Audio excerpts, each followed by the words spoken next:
來看嘉義縣是來舉辦一個地方設計行動，透過這學員甲在地士大人的合作，為了改善這老大人的食食，同時也有人針對這空間甲餐具等等提出設計方案。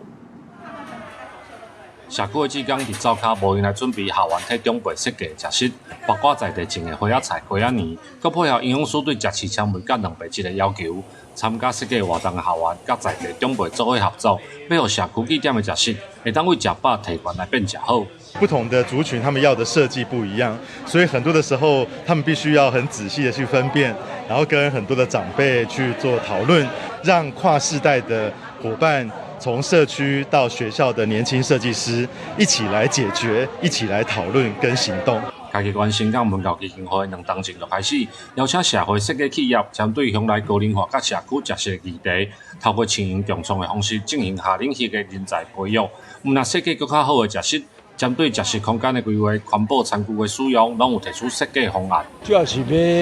設計一個高齡者的膳食，予咱的老士大一個用餐的食也好，環境也好，也是講點餐也好，